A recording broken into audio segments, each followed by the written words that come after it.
Good morning, Prof. Yeah.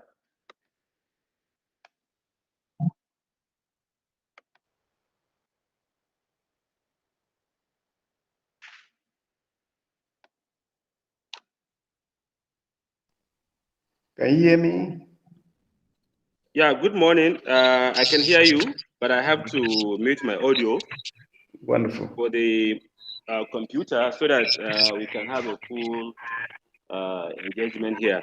So, as I said earlier, the BC was earlier here in the morning to give us a welcome remarks, but unfortunately, very few colleagues are here, so he have to return back to his office. Hopefully, he will give us a closing remarks. So I'm not going to do or to talk about something majority of us are not familiar, but I'm just going to do a little housekeeping. And I keep telling my colleagues whenever I'm interacting with you that we are not here for training, we are here for workshop. Because we all had quality training elsewhere. So we are just here to strengthen each other, to synergize, and see how we can make a difference. So I have 5 things to say, but we can take it 6, which is the most important part of our discussion. I want to just tell us a little story about base in numbers. And two of our colleagues here cannot pronounce or cannot remember our vision, our mission, and quality statement.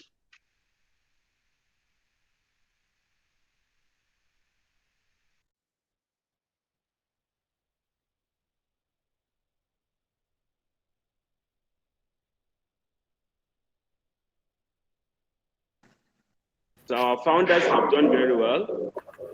Our leaders have done very well to coin a very interesting and lifelong vision and mission for the university. So, and I'll also tell a story about what happened over the last 1 decade that BES has been running. And I'll talk about the plan for the next 10 years. The university management have decided to put a 13-point agenda. And that 13-point agenda require all of us to put some timeline and support that timeline with a deliberate effort to see how we can realize them. They are very and simple to understand objectives, direct, no ambiguity, but it requires collaborative approach for us to get them achieved. Then I'll talk about our agenda. This agenda is just about 4 slides. I presented same agenda last Friday, same time to the VC, the deans, and the principal officers.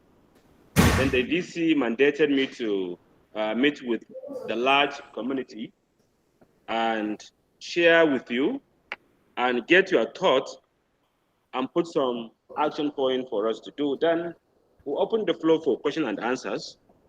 So I try not to bother you too much. I didn't put animation.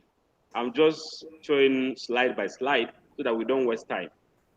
And I don't expect to go more than 45 to 1 hour to go through the slide. So based on numbers, I wanted to put a lot of text and things there. I decided not to put that. Let me just go in number. And if you look at this chart or analytics, it tells a story about our enrollment. And this doesn't mean application. So we started from 14A. Earlier, I put from 11A all the way to the current semester, but it seems to be too busy. So I decided to put this for us. So you could see how we got our students. And it's very consistent if you notice. Usually 14C is where we have the major enrollment. And in some cases, we have B or C to have the highest number. So if you notice, at which time do we have the highest number of students? based on your faculty. I just want you to note this in your mind, so that when we open the floor, we can discuss further. So did we really change a lot? Is there any serious change? Why do we begin to have a serious change with the enrollment? Are we consistent? So this is a question that I want you to begin to put in your mindset. So can I move on? Have you noticed your faculty? I have a key up there. The first one, blue, is Faculty of Business and Management Sciences, then Faculty of Law, then Computer Science and IT, then Sciences, Engineering, then Basic Medical Sciences, Environmental, Postgraduate School, and Faculty of Medical Sciences. So, and this is one of our major strategic objectives. You know, we want to scale up this number. Can I move on? Okay. So if you look at this combined, you know, I grabbed this just around 3 a.m. at night, so it's real data that I'm presenting. I'm not sure how much has been done from the time I screen grabbed this. So if you notice, we recruited almost 5,700 students so far since inception. And if you notice, about 62 are still active students. And about 23 of our enrolled students have graduated. They are making us proud elsewhere. Then if you look at those that have withdrawn out of the university, they are around 11. Transfer, not much. Rusticated, just about 0.2%. Those that have left, no reason. This is the data I got from Student Affairs. They are just about 0.4%. Expelled, 0.5. Some, when we expel them, they don't return back. And we have those that have deferred, just about 1%. And deceased, just about 0.2%. So, but the issue I have here is with the withdrawn.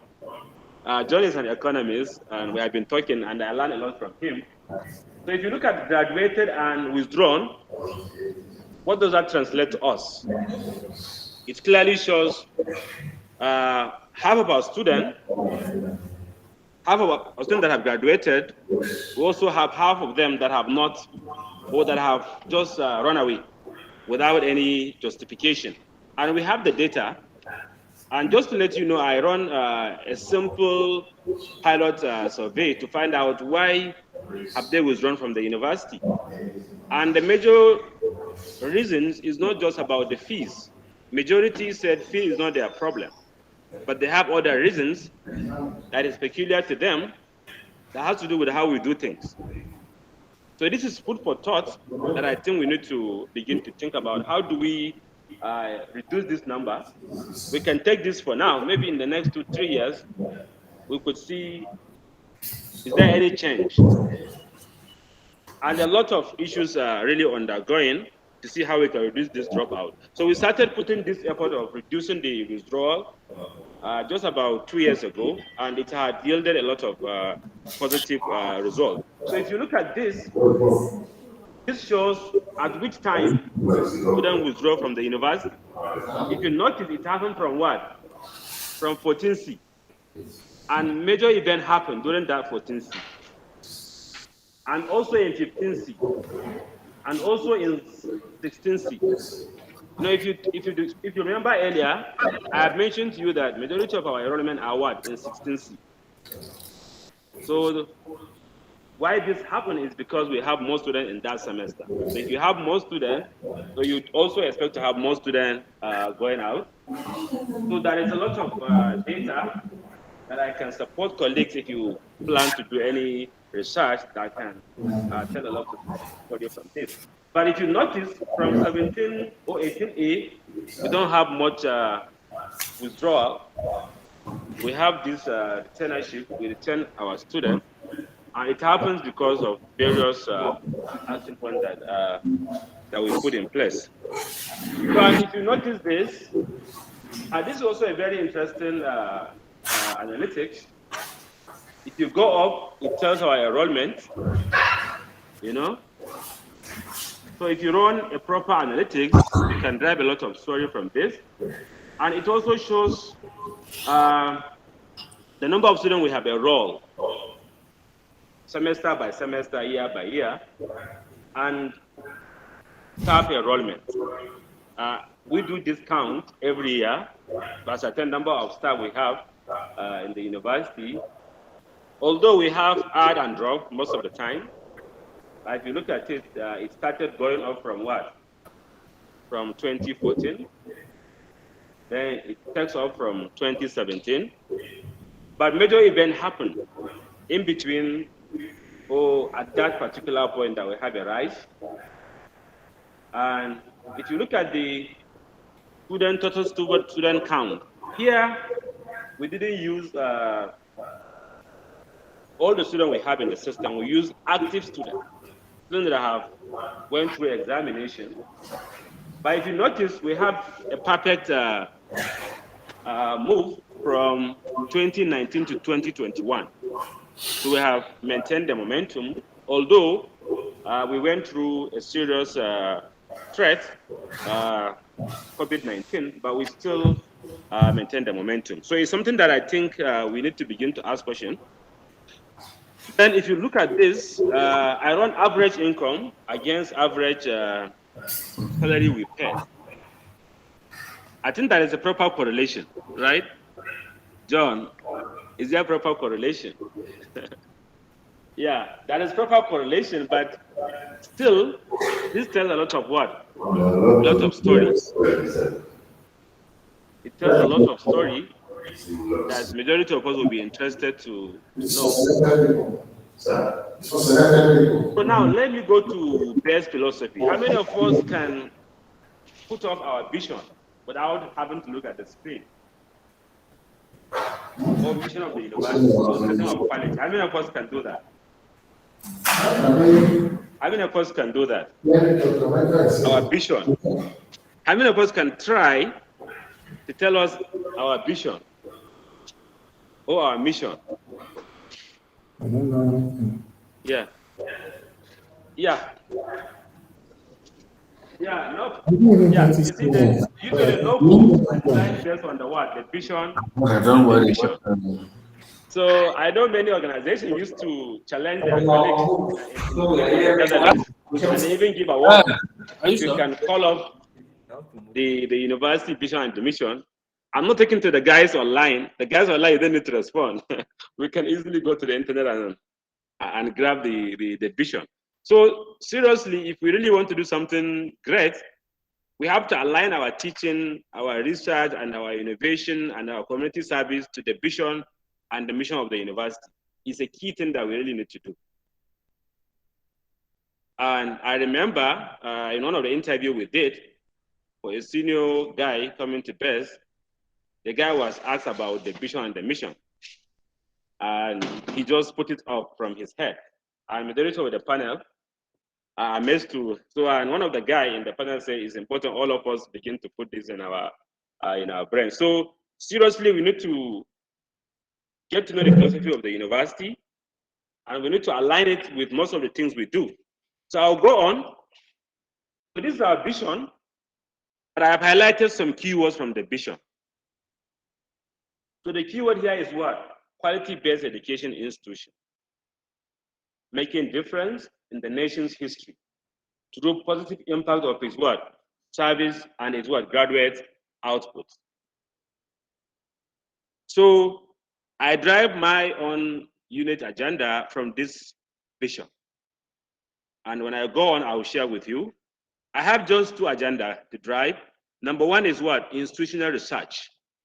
You can't get quality if you don't use what?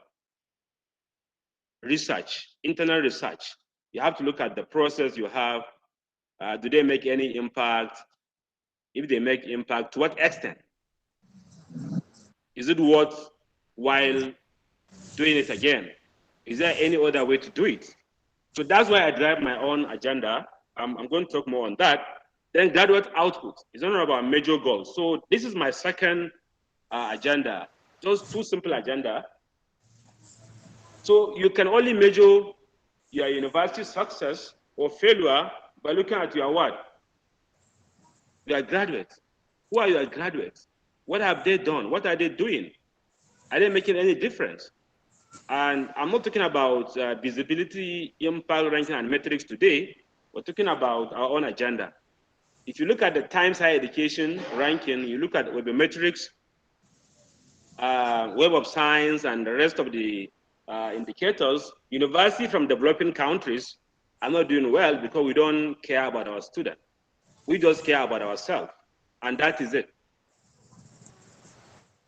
So, and although we inherited many constraints from our own stories, because we just started getting our own independence just about 60, 70 years ago. But most of these countries that are doing wonders, they have already been independent, they have been running democracy, they have quality lifestyle, and they have quality governance, and so on and so on. That also impacted our own way of producing our graduates. And I shared this number with you last week and this week. The DG of Simidan said only 1 out of 100 Nigerian graduates get job. It's a big issue. Only 1 out of 100 get job. And it's a very serious issue that we all have to begin to think of. And it's not only Nigeria. Elsewhere, students are crying. And I was just reading through an AC published 2 days ago, and I discovered that capitalisms would have retired by, I think, 2050. But digitalization and digital development have pushed it further. And based on what Karl Marx did in his theory, he assumed by now people would have not worried about the basic things that we don't need to worry about. We have worried more about leisure and also creativity. But we worry too much on things that doesn't even care about us. And wage stagnation is a major problem now. I go through a research of wage data in the UK. People are not happy. I think over the last 70 years, wages have not really increased in the UK. And people are not happy. And that gives a question of, are we really putting a world that all of us are happy about? And the major problem now is global warming. You know, it's a major existential threat. And if we didn't take any serious action, I think by 2080, the world would have just be what? Be out of our way. And that's one of the key reasons you see Elon Musk and the rest of the top guys are trying to explore the Mars. So there is a lot of issues that I think we need to build from. Our vision is very clear. It tells a lot of stories that we can build most of our teaching. And that's why I look at the vision and I drive those two agendas: institutional research and how do we improve graduate employability. So usually your vision leads to what? Your mission. But I'm not a business guy student, but if we have a business guy student, we can see how we can do it. So if you look at the mission of the university, we have 3 keywords here. What are the 3 or 4 keywords? You see, human capital, technology, develop, and modernize.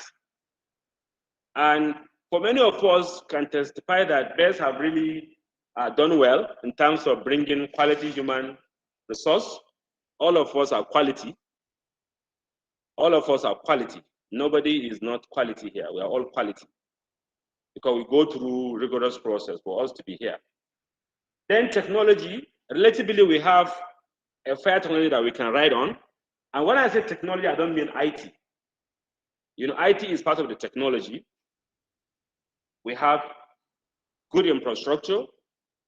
You know, if you notice, we care about people with special needs. It's a very nice infrastructure. Sound system in most of our classroom, although majority of us decide not to use sound system. Because by default, if you're a teacher, you have to learn how to talk loud. Yeah, so we have the IT system, we have the power system. If you can observe, over the last 1 year, when you come to work permanently, you have energy. And we have reasonable number of computing devices. Even if you don't have a computer in your table, we have many that you can leverage on in the lab to use. We have open access system. We have digital resources. The librarian is here. He can confirm to us we are fully equipped. Our worry now is, are we really using the the technology we have. And the next one, we have process. We got confirmation from NUC, from other regulators and other professional bodies. Whenever they come to bear, they testify bears have a process. Bears have a governance structure. So, and this tells story about what? About digital transformation. I wrote a letter for one of the convocation magazine that Dr. Jamila used to publish every year. And I talk about digital transformation. And digital transformation just started to make a lot of noise recently. And if you talk about digital transformation is all about what? Radical rethinking of how we run our process. Radical rethinking. And digital transformation leverage the disruptive innovation ecosystem. I'll talk about innovation in a few slides to come. So digital transformation is about what? Radical rethinking of how organizations evolve and runs. And disruptive innovation is more of what? Leveraging on emerging technologies. And emerging technologies are technologies that are not really well known by us or not yet operationalized. I participated in a debate recently organized by World Bank, and I said to them, cloud computing is no longer emerging technologies now. So with the pandemic, we have pushed it away. Everybody is now using cloud computing. A majority of our colleagues are participating online. Why are they participating? It's because of what? Cloud computing. But we have other technologies, IoT, big data, learner analytics, 3D. We have 3D printers in our workshops. I've seen what our students did, fog computing, autonomous vehicle, and so on and so on. I'll talk more on that. And some of the key agenda we plan to drive for the second decade is what? Riding on this emerging technology to make a difference. Biometrics technology, e-voting. Our students have been voting online because it gives fairness and openness. Without an open system, we are running evaluation. We are evaluating ourselves. We evaluate students at the end of the semester and they evaluate us. So our vision have really done well for us. And it's something that I think we need to begin to push on that. And a lot of issues are out there for us to take note from. Then statement of quality. The founders of this university didn't just stop at the mission and the vision. They go ahead and deliver what? A statement of quality. If you notice in the vision, in the mission, quality is mentioned. And they put a dedicated policy pronouncement on statement of quality. And here is it. To deliver what? British standard education in Nigeria. And we all know what is British education. It's quality. And that's one of the key reasons you see British university are leading. And they are not thinking about just teaching and learning alone. They're thinking about the full mission of the university. As you are all aware, university have 4 missions: teaching and learning, research and innovation, commercialization and knowledge transfer, and which is what many of us call now academic entrepreneurship, then community service. So, and if you notice from this, we can tell a lot of stories. We know British education is very expensive, right? Very expensive. Only few can afford. And you want to deliver it in Nigeria. And we know our issues in Nigeria. We have our own peculiar problems. Majority of us resist change. There is this perception of corruption, academic corruption, man no man, and so on and so on. So a lot of things are put in place, which I will be happy to talk for 2 hours to explain how this university was able to put a solid pathway where we deliver similar British quality education in Nigeria at a half price. When you hear about half price, people can ask, what do you mean? What do you mean by half price? So if you do your math, how much is our tuition and how much is UK tuition is, you can tell a story from that. And I can guarantee you that a lot of success happened I've known many of our students that end up with third class from best, and they get to some top universities in the UK, and they end up with first class distinctions. And I've seen quality students coming out from our own environment. And just to share with you, one of my students and our staff got a scholarship, fully funded scholarship at the University of Cambridge. And that really shows we are doing something great. And she didn't go anywhere. She's a local. And we have seen how our student in law got first class from law school and the rest of fellowship that they have. So a lot of issues are there. We have quality to our own standard, but that quality can be scaled up if you begin to leverage on the available data we have. Earlier, I have shown a lot of data that tell a lot of story that if we begin to ask questions, majority of us are not interested in telling stories. If you don't know your stories, I don't know if you can have a proper or future plan to do. Because you look at your story, even if you fail, you can say, yes, I failed because I don't know. Now I know. In fact, I read a book and I've been referencing this book. It's called Fail with Pride. If you fail, you should pride yourself that I can do better in the next iteration. So please, these three philosophical domain is important. We put them in our thinking and in our further lands. So let me just move on to the first decade. What have we done? This is history. I watched a video recently. It's like a documentary run by DW. It's a German TV station. And part of what they tell, or the key message I drive from the video is about 3 hours video. I can share with you. They talk about the future of the world. And this future, not too long future, just near future. And part of what they talk is China will be the next Saudi Arabia. Why? Because they have data and they're using the data. And China is investing huge amount of their resources in AI. And that's why China is leading in almost everything. And government is supporting the AI implementation. And that's one of the key reasons you see China didn't go through the brutal of COVID-19 because they leverage on data. And if you take United Arab Emirates, they are just our neighbors. Majority of us are familiar with what is happening there. They are the first to set up Ministry of Artificial Intelligence. And they have a dedicated minister in charge of artificial intelligence. And they are just driving 3 or 4 core agenda with their AI system. Improve education, reduce procurement, cost and process, fight global warming crisis, and also prepare the society for the future.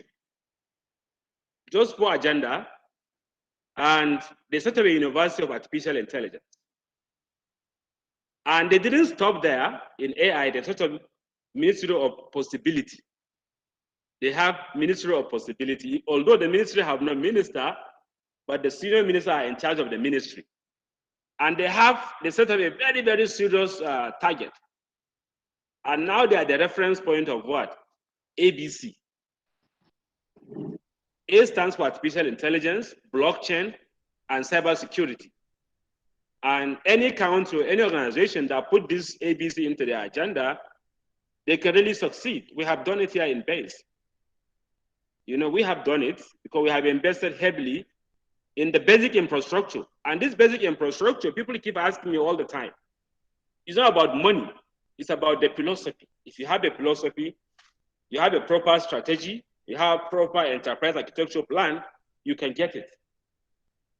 So a lot of things happen that I don't have time to tell, but I can reference you to 2 of the articles I have written for the convocation lecture. So these are the few things we did that are amazing, putting critical infrastructure as it is now. We have how many faculties? 7 faculties so far, and they all have a reasonable accommodation where lecturers and staff are accommodated. Initially, we started with just Block C. And we have expanded rapidly within the last 10 years. Power supply, internet backbone, We have almost 10-kilometer fiber optics network within the campus. And this is one of the major projects many universities are now thinking to do. And our fiber infrastructure can support up to 10 GB capability.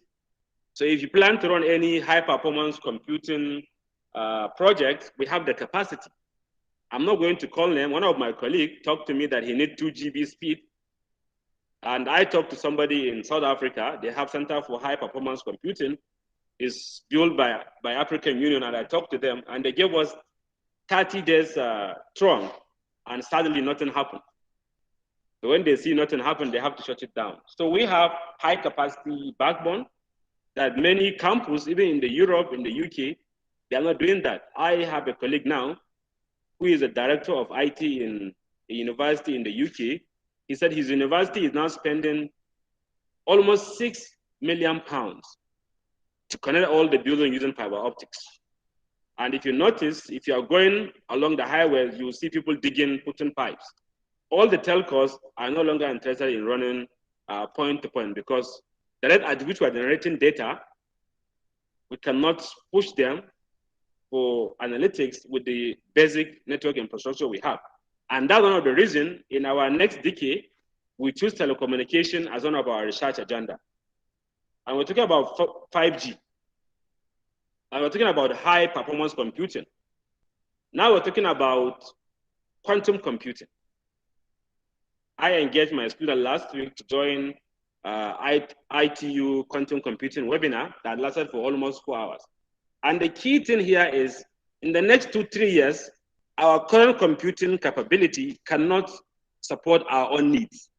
And that's why industries, companies are now pushing so hard to see how we can realize quantum computing in a personalized mode, just the same way we have a personal computer. So we got approval to take off. It's a big achievement. We started with undergraduates with just about, I think about 17 students. And we have grown, significantly out of even our projection. Admissions is given, matriculation, convocation. I think we had 3 or 4 convocations, if I can remember. We got accreditation from NUC and other professional bodies. I think all our engineering programs are accredited. Likewise, the environmental sciences, I think only 1 or 2 will go through accreditation. So we have done well with that. We have digital infrastructure and digital literacy. All our staff are now digital literate. All our students are digital literate. It will take like 10, 15 years for Nigeria to get to this level. So we are always there.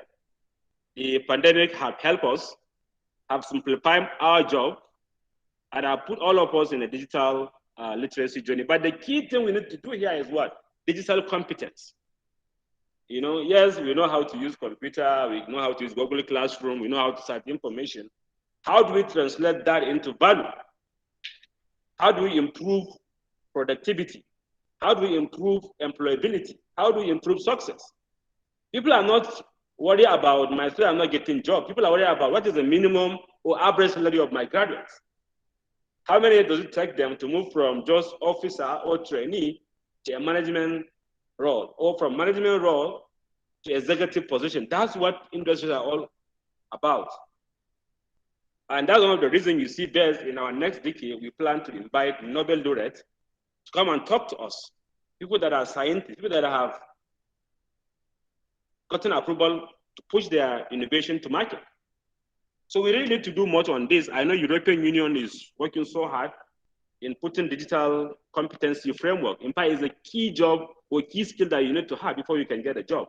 Apart from in fact, problem solving and critical thinking, with the way computer is becoming superpower with cognitive thinking, problem solving and critical thinking is no longer skill that industry needed. What they want is, can you persuade an ecosystem?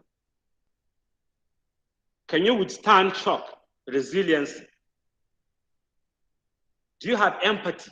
Whatever you're doing, empathy. I'm a teacher. Am I teaching the student right? Are they learning from my teaching? Does it give them any value? So we need to have that empathy. And that's the reason one of my mentors say we need to keep doing selfie every day. Earlier, if you want to take a picture, you have to go to the photo studio. Now you have a camera, you take a selfie. So that selfie is a process of what? Empathy. Africans and developing countries, we have empathy, in mouths, but deep inside us, we don't have empathy. And it's one of the key job now that the world is doing. Yes, we are in AI era, fourth industrial revolution. Yes, AI is the lead. But are we happy with AI? I'm not happy with AI because AI has been used to put so many things out of context. So now people have started talking about the fifth industrial revolution. Fifth industrial revolution is more of how machine and the human can work together. How do we push empathy in the heart of the machine? If you are driving autonomous vehicle, if you have to crash, who die first? It's a serious dilemma. I read a story in one of the book. Somebody said, who do we kill? Is it you? Is it your wife? Or is it the children? So a lot of issues we need to consider with this digital competence. And we started postgraduate programs. I think we have almost, over 20 PG programs. So this is a great achievement that we have to share and we have to celebrate. Then what we plan to do for the second decade, as I've said, I didn't want to go through line by line. I just put it up for you. We have 13-point agenda for our second decade. The first agenda is what? How do we consolidate our current undergraduate programs? We have many programs with 1 or 2 or no student. How do you consolidate them? How do you consolidate them? It seems like we can't get students to, it doesn't seem to be attractive. If they are not attractive, how do we make them attractive? I've been talking to some of our colleagues here. If I am a HOD and I don't have students, I can't sleep. That empathy, you need to have it. Why students are not coming to study my course? Why? Why? If I have 50 students, I end up having 30. Why? You have to ask this question. And that's why I think you need to direct all your lecturers to begin to write papers. I've been talking about this for long, and majority of us are also not happy about that. We publish papers just because we want to be professors, or we just want to get promotion, but not to worry about our own peculiar problems. So BES is now thinking of how do we consolidate our undergraduate programs. I've seen many colleagues coming to me and they say, I have written paper, BES refused to sponsor me to present. And I don't see any organization, unless if they have another mission to drive, can just give you money anyhow to go and publish, unless if you're publishing in top impact journal. Unless if you're going to publish in Q1, Q2, or Q3. If I'm a vice chancellor, I will not approve you to go for any conference or workshop if you are just going there to publish a paper in a not well-known journal or not well-known conference, and your paper is not telling a story about my own university. Many of us go to conference just to network. Just to network. So we need to really begin to think about how do we improve this. Our number one objective for this our new decade. The next one is how do we upscale admission carrying capacity? We have never get to a level where we throw out students. And majority of us emotionally complain that Bay is not getting quality students. You can begin to fish out good and bad students if you don't have, or you didn't meet up with the carrying capacity. Why Nigeria have to put JAM and pursue UTME is because of what? We have number of students that want to go to university that the university cannot accommodate. And if you are from Ghana or Liberia, if you go for SSCE, you have 5 credits, you seamlessly go to classroom without having to go through JAM, through post-UTME. But here, we have to go through process. In some time, you have to even pay money for you to get admission. So we can only begin to have quality students if we have number. I've known a couple of universities that are throwing out students. Why people want to go to Cambridge, Oxford, LSE. They only take the best. So if you don't have the minimum number of students that the university can have a compass. And I have to tell colleagues here is, this university is a private university. Nobody is bankrolling the university. You know, nobody is bankrolling. Only one person is bankrolling. So you can begin to say, oh, I don't want this quality of student. I want this and that if you have really scale up the quality of the available vacancy you have. Then the university wants to expand our PG programs. You know, we want to expand PG programs. We have many PG programs with just 5, 2, 3, 4 students. I've known many universities, you can't start PG program if you don't have up to 15 students. But here in BEST, we are very generous. You know, we are only on the Christmas model. Even if we have 1, 2, 3, we can still roll. So the university is interested in seeing us putting some measurable KPIs that we need to improve this. And our bosses are happy to spend money if you can tie it with what? With KPI. You know, one of the key things we need to go back and do is develop a marketing plan and student enrollment plan or admission plan for your own department. And you can only do this through many medium or pathways. Your website have to be ready. You have to really revamp your website. You have to begin to do school visits. So put up your budget and a measurable KPI that you want the university to support you. But I think the university is now ready to do that. And that's why the VC is here before all of us. He came in here and just about 3 or 4 colleagues are here. And so he had to go back. So this clearly shows he had interest in what we are doing. So we keep lamenting, we don't need to lament now. These are the action points, these are marching order from the bosses. And these issues were tabled at the board meeting. So we have the high power to do this. And let's do it. Then the university wants to establish Faculty of Agriculture. You know, it's one of the most promising ecosystem, but not just agriculture, precision and smart agriculture. You know, farmers in this part of our world, they are poor all the way. But elsewhere, farmers are rich because they leverage on modern technology. The European and other developed countries are not happy with smart agriculture because they have invested trillions of pounds in mechanized farming. Farming is no longer mechanized. It's smart farming. How do we use less water, less fertilizer, less insecticide or no insecticide? Organic farming, vertical and horizontal farming. My friend Amit is one of the admirers of smart farming. He shared a lot of literature with me, but I love farming as well. I love smart agriculture and smart farming. So the university is interested in this. And this doesn't just mean agri extension guys.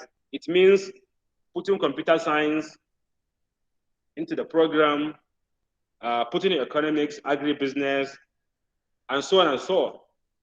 Creating various ecosystems that can support what we do. Israel, Thailand, and the rest, they are doing it well. And that's why it's easier to buy foreign rice in Nigeria. If you look at the cost of foreign rice, produced in Thailand or Malaysia, shipped to Nigeria, go through the custom, and it is still almost cheaper or equivalent to what we produce here locally, without having to, because they ride on what? On smart and precision agriculture. So the university is hoping to set up this faculty very soon. Then internet and Wi-Fi services in the entire campus. We are very ambitious to do that. We have started thinking about this. We all know how difficult it is to maintain a wireless. We tried many times and it fails. In fact, the same colleague from Northumbria University said to me they spent 1.7 million pounds to improve their university's wireless. So the university is interested to do this, but we're not going through the same way of putting routers and access point every point. We are thinking of leveraging on the telecommunication infrastructure. And it's one of the reasons we put telecommunication as our research agenda. How do we begin to prototype low cost, low energy, and effective wireless solution? We have wireless routers all over, but they don't seem to work because it's very expensive to set up. So how do we begin to do that? And if you see where wireless work is when they are backed up with large-scale backbone. And that's why if you notice, we started to experience quality of service with our GSM in the modern cities. So wireless is a very difficult terrain to go on, and it's expensive. The university have not much money to fund such infrastructure, but now we're thinking of doing something around that area. Then renewable energy, which I have mentioned earlier, currently, it's amazing. If you go through Google Map, you could see all our buildings now have what? Have solar. In fact, there is a company I know that contacted us. When they use image processing technology, and they discover all our buildings have solar, and they send us a questionnaire and they ask a lot of questions. We have to be responsible users. Most of the time, I close 9, 10 from work, and I observe many offices are on with light, and sometimes I have to alert the security to go around and shut it off. You see AC been on, and so we have to be responsible. If you are a lecturer, when you finish your class, you have to turn it up. That can minimize, the university is spending a huge amount of money on energy. So we want to move into this. As I'm talking to you now, this university have invested heavily in power backup just to support the circuit. Recently, we deployed lithium batteries. It's a new batteries in town. I think we are the first university from the data we know to have them on ground. And it have really improved most of our service delivery. So the university is passionate about this. For the first interim, the university is expected to put about 4 megawatts because our current demand is around 3 megawatts. With the hospital coming on board, it's a huge capacity. So we have started talking. For the last 5 months, we have been talking to Chinese. We're looking at how do we do reverse engineering. And I can confirm to you from our engagement with them, we're able to cut down the cost by about 30%. So we are manufacturing almost everything locally. And we are hoping they can do knowledge transfer to us and for a possibility of how we can all move on together. And I can share this with you. It's not just engineers that do this, economists and public admin policy side, you all have a role to play with the renewable energy. So, and we want to expand. This is goal number, I think number 7. We have 6 already, right? We have 3, then we have 4 in the next slide. We want to expand infrastructure. We all complain a lot that we don't have offices, 4 professors in the same office. BES is very, very much aware. In fact, one of my major discussion with the VC yesterday is on timetabling. We don't have space. And most of the space we have, they are emotional space. So we have almost 300 modules with no student all the time. So we have to remove them off the timetable to see how we can accommodate. But the university founders are interested in putting 3 key infrastructure: decent Senate building, more staff offices, and more student accommodations, and possibly staff quarters. Majority of us are now expanding our family. So we need to be comfortable by having maybe 3 or 4 bedrooms. So the university is thinking towards that.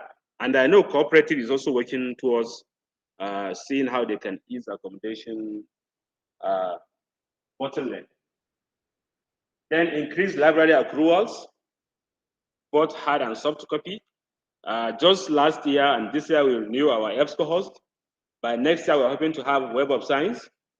We are hoping to have Elsevier. We are hoping to put IEEE Explorer. But this is subject to our utilization. If colleagues can remember, I sent an email that shows how well or how bad we're not using the technology. So always, if you're renewing these services, the owners are interested to see metrics. And even our plagiarism detection software, we will soon renew. But, you know, our boss asked Rislan, how many people are using this? So we really need to see that. We had a lot of KPIs that I hope we can publish every quarter of the year to show how much we have used or how much we have not used. And the university is interested in scaling up the hospital to be center of excellence in so many areas and do breakthrough research in both family medicine, IVF, some of the major crises now that majority family go through. So how do you make it affordable? And assisted birth, because of the type of food we eat and the lifestyle we go through, we have many premature and many issues that has to do with maternal health mortality. The university is interested in pushing something on that, and that entails a lot of work, public health, data analytics, and so on and so on, patient care, and so on and so on. So the university is hoping this university can scale up, we can accelerate the success of the hospital. So, and all of us are welcome to contribute. And I can share this with you. The hospital is really been managed and designed and constructed by, or is under construction by our own team.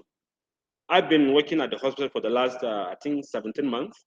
I go there every day from the foundation lane, and I've been involved. My team are involved. The civil engineering guys are in charge. The electrical engineering are in charge. The estate surveyors. So now it's a time that others that have not contributed, they can contribute. And I believe me, if you have a serious agenda, the founder will be happy to fund your research as far as it is increasing some of the KPIs set up. And staff development, the university is happy now to sponsor you for conference as far as we are driving value for the university. And fellowships, just 2 days ago, myself and my team had a meeting with Richmond University, a London-based university.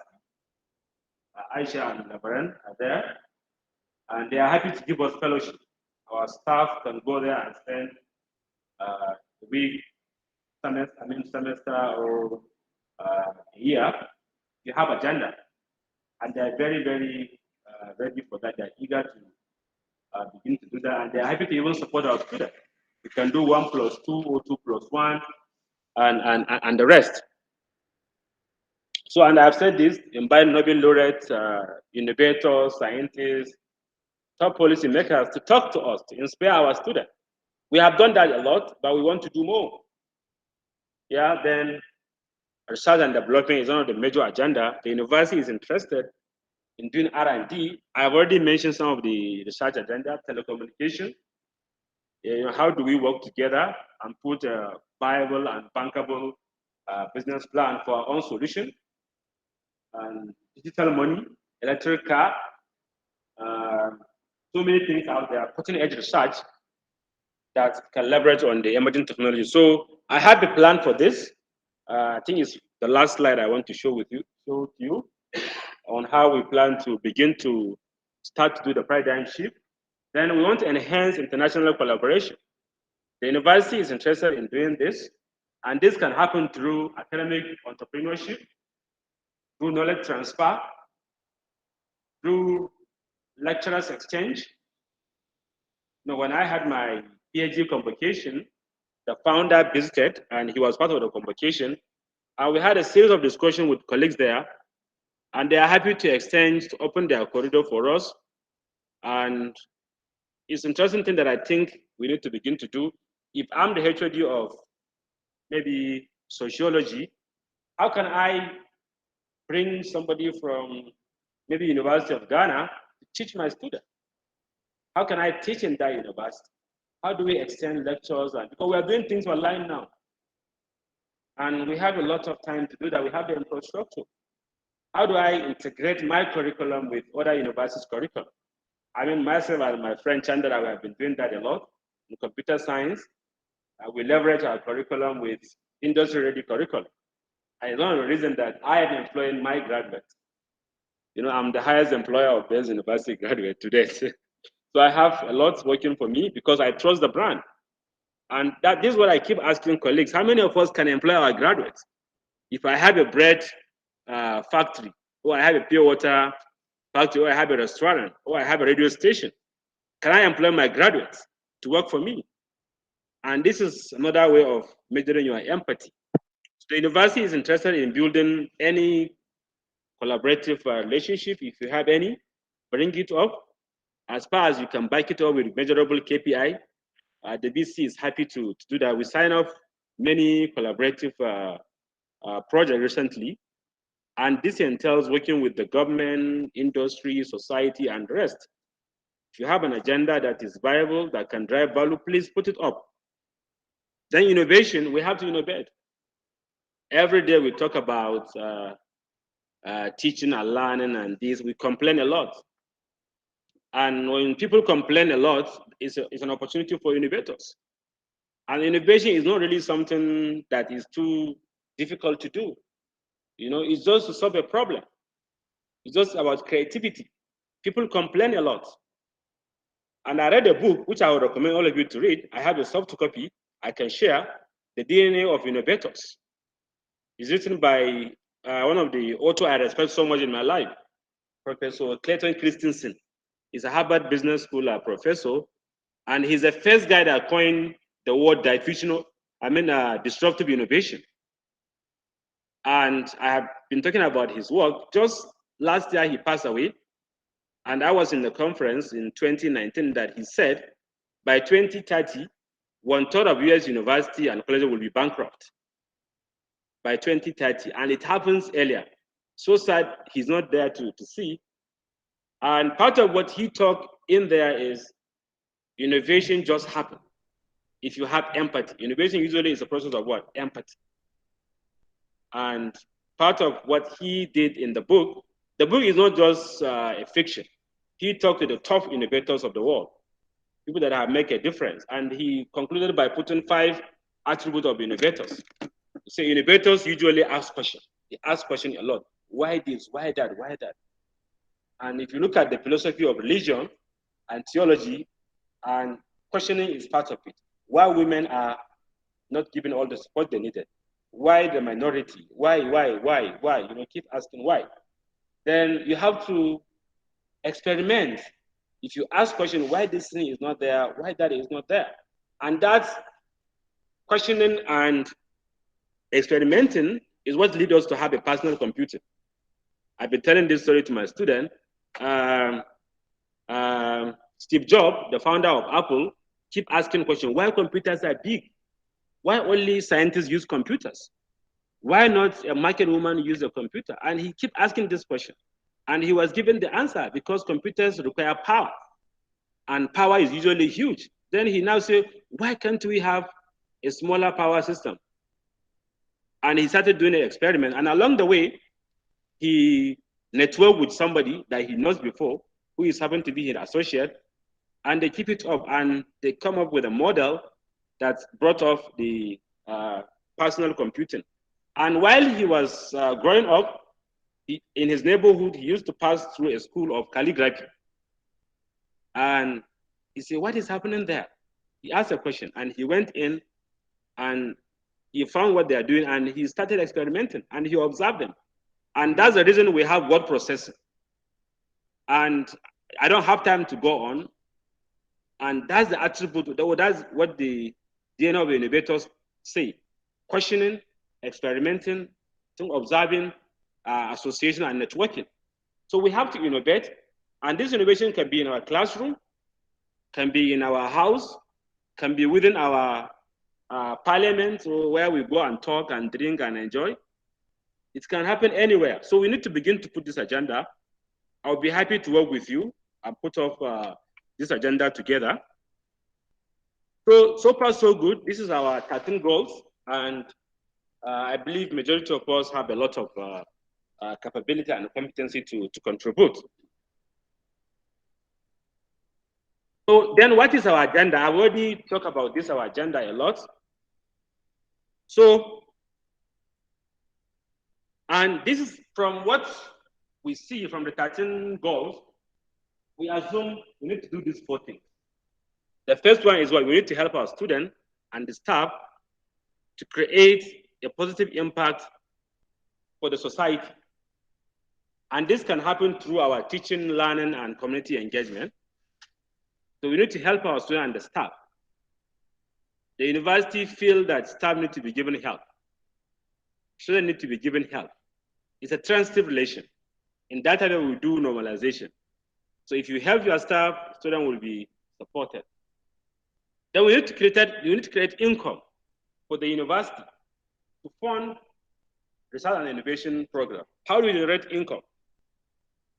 All of us can generate income for the university if we increase what? Enrollment. We increase our engagement with the outside world. Then we need to conduct quality research and development activities that can lead us to what I have said earlier, academic entrepreneurship. And this academic entrepreneurship is nothing more, is patenting. We need to patent our idea. We need to sign contracts. We need to do knowledge transfer. And we need to do a lot of things. So the university is happy to do that. And that's one of the reasons we have to work together and develop intellectual property law or policy for the university, so that at least your interests can be what? Can be protected. And we also need to develop spin-offs. How do we begin to push small companies out of this university? And I see this happening all over the world through e-entrepreneurship. People don't need to have capital to start a business. I talked about this with my student last Wednesday here, and I said, why Dangote is rich? Because he leveraged on cell, CELL. So he had capital, so he came from a rich family. You were able to give him money. It doesn't just happen anyway for him to be the richest guy in Africa. So his family had money, and he had an entrepreneurship spirit. While growing up, his family are into businesses, and he got that spirit. Then he had land, because most of his job or businesses require huge expense of land, cement, rice, and flour, and the rest. Then he had employee labor, and all over the world. And that is based on what? First, second, and what? I mean, basically based on first and second industrial revolution. You can only be rich if you have this set: capital and labor, land, and what? Entrepreneurship spirit. And that's all the reason you see we are colonized by the British and the German and the Americans. But they need to take us to go and work in their field. They need to come and take up our coal, our gas, our everything. But now, from the third industrial revolution, which is computer age, to AI age, you don't need to have all this. All what you need to have is kite. You know, for you to succeed, you don't need to have a kite. The K stands for knowledge. You need to have knowledge of what you want to do, or knowledge of what people need. Then you need to innovate. Then you need to leverage on technology. Then you also need to have the entrepreneurship spirit. A majority of academics, in fact, I read a research conducted by a professor from George Business School in Cambridge, and he surveyed academics, and he tried to place them in a matrix of entrepreneurship ecosystem. Majority of us don't have that skill. And he got huge grants, I think almost 200 million pounds, to scale up academic entrepreneurship among higher education colleagues. So it's something that I think we need to begin to do. So you don't need to have big money to start a business. You just need to have an idea. You don't need to leverage on technology. And this technology are not really expensive. Just a simple Microsoft Office can help. A simple enrollment or sign up into Watson, IBM AI system, or leveraging on available data set, or riding on various ecosystem, then you can go on. Then we need to do transfer of what? Transfer innovative initiative to accelerate SDGs. You know, many of us are aware about SDGs, 17 goals. How do we have them? If I'm teaching my students, how am I supporting them to begin to see SDGs? So these are our new goals. And I've said these are two agenda: institutional research and what? Graduate employability. That's the agenda-based university want to drive. And believe me, we have a lot of basic infrastructure for us to move on. So for institutional research, these are just a guide. We can extend the wish list, but for now, this is our wish list. We need to improve student applications. You know, I have the data that shows application, enrollment, and graduation. I think not up to 10% of our students that we are admitted come to best. So it's a big issue that we need to begin to see how we can improve. How to improve enrollment? If you apply, how do we encourage you to enroll? Mr. Aguero is doing well.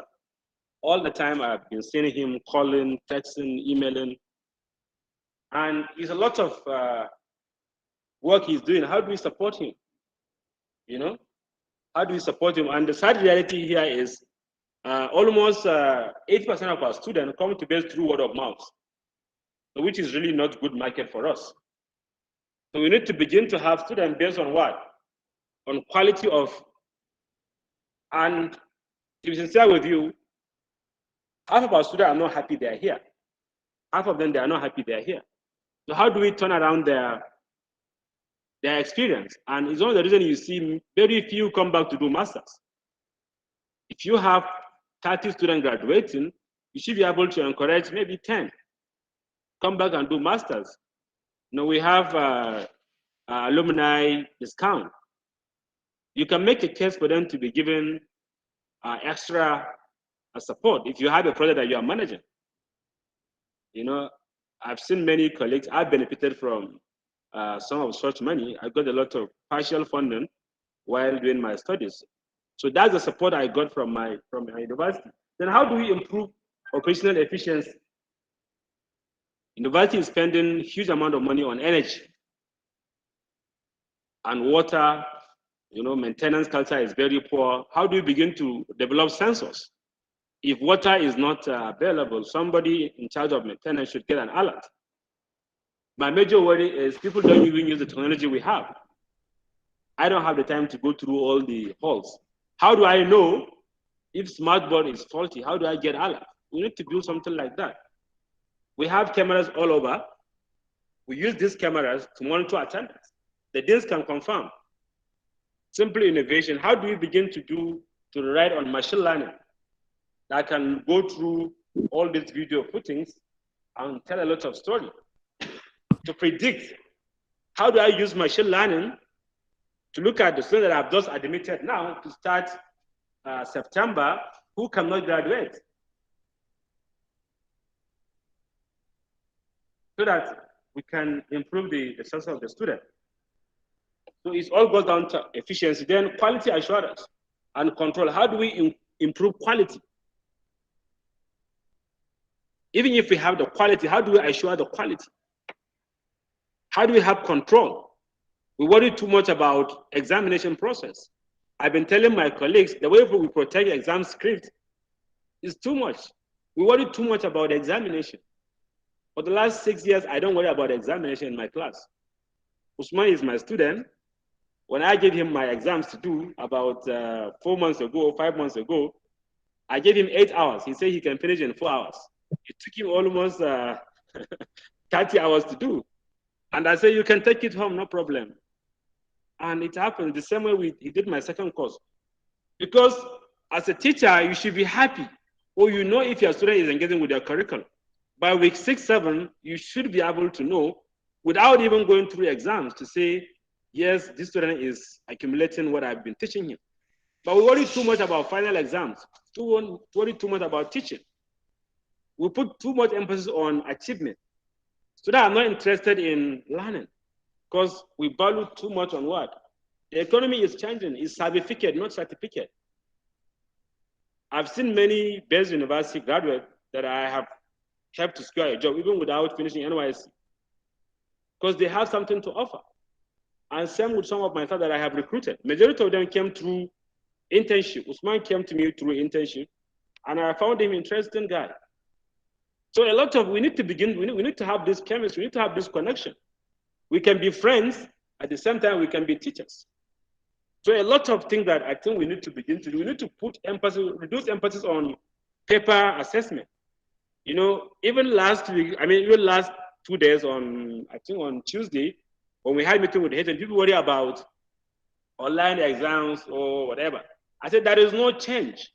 Students find it very difficult to pass with online exams. And I said, I've seen many cases where lecturers mistakenly put up their answer script and even marking scheme, and they gave it out to the students. Students even didn't pass.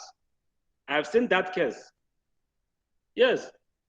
So majority of our students are not interested in learning. They are not interested. And if you look at the data from Turnitin year on year, for the last 10 years, at the first submission, students plagiarize up to 82% of their work from the internet, 82%. 82%. And we have this plagiarism software, we are not using it. So we need to have this empathy. My students are teaching 82%. What does that mean? You are not teaching. Or the instrument you are giving the student, it doesn't support them. So we have to really do a lot. We have these tools. We have to really begin to put up an action plan and scale it up. You know, if you do your job, you can have friends. So, but you can have good friends that are ready to learn. Then how to improve excellent relationship with what? With government. We need to have this relationship with government. We need to support government because they are our host. If government is not happy, we are not happy. If government is not making money, we run into trouble because government cannot hire security. The government cannot do road. We have a road here, right? We all struggle with. So how do we use the local technology to do this road? We can't just keep watching the road like that. We have to put action point. We have a settlement just opposite our university. I've never seen us engaging them. Are they going to school? And these guys can pose a danger for us in the future. They can be an intelligent point. So we need to really engage with the society. We need to engage with the industries. We need to engage with the regulator. We need to have good friends. The provost of College of Medical just called me, I think 2 days ago, that I'm just coming out from the Medical and Dental Council. I have a good meeting with the chairman. And that relationship matters. Chandra can confirm whenever computer science accreditation is happening, all the guys coming there are our friends. You know, they give us beyond the accreditation, they give us personalized feedback on ways we can improve. So we need to join the society. We need to connect with the society. We need to have partners. We need to have regulators as our friends. And I tell you something, Base University, from our own department, we are getting a lot of goodies. Most of the thing we have, we don't pay for it. And I have written many proposals that I have gotten money to do many projects. And I stop because the support is not there from colleagues. So we really need to do more on this. Base is now ready to recognize and incentivize other non-formal process of doing things as far as we support them with the policy. So, and then graduate employability, one of the key things that I've been planning to do immediately with their input is to run a graduate employability research. We need to ask about our students. I'm not sure if HODs have asked questions about their students or alumni success elsewhere. Yes, we do. They used to call us WhatsApp and email. I've done this, but we haven't done it as a consolidated approach. So we need to run this research. I'll be happy to get input from all of you. I adopted the standard evaluation metrics and questions from the Higher Education Council of the UK. I'm going to share it with you, review it, put your input, and we plan to push it up. The alumni are now getting consolidated. The current alumni chair just confirmed to me about 2 weeks ago that they have a Telegram group that we have over 400. Rakiba is my staff, and she's also one of our former alumni. How many are you in the group? I think over 400. They were in WhatsApp before, so they moved to Telegram. And they're inviting more to join. Then we have an easier way we can seamlessly pass the questions to them. So we need to take that question serious. Then we need to take that input back into our curriculum. And we also need to back it up with what I have said earlier, the quadruple helix innovation model.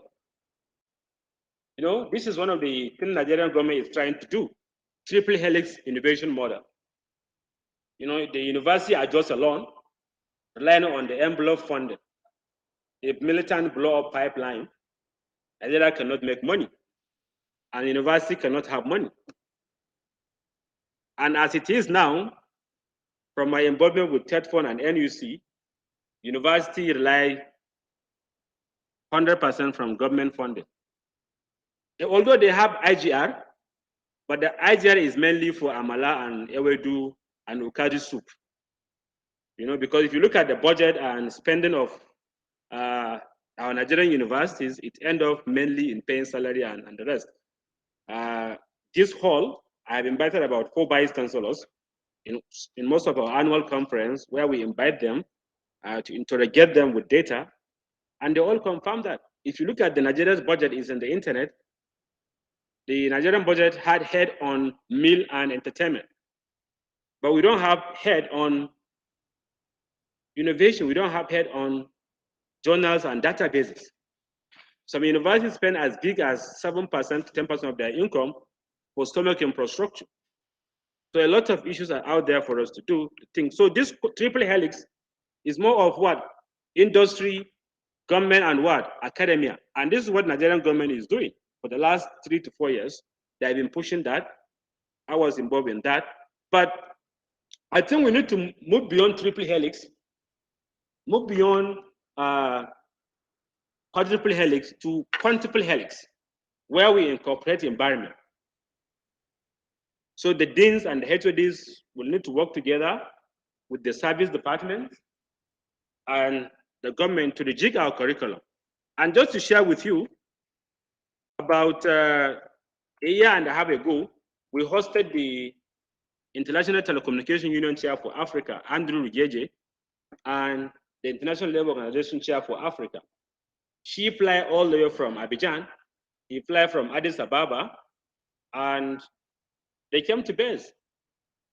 And we asked them, how do you know about base? They said, we go through your website. And when they came to Nigeria, they choose only 3 institutions: Base University, Ministry of Communication Technology, and Ministry of Youth and Sport.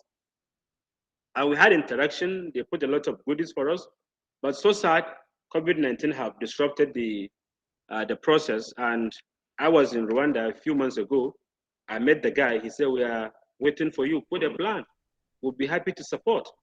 And why they came because of 2 agendas. Number 1, how do we accelerate digital learning, digital employment, digital platforms?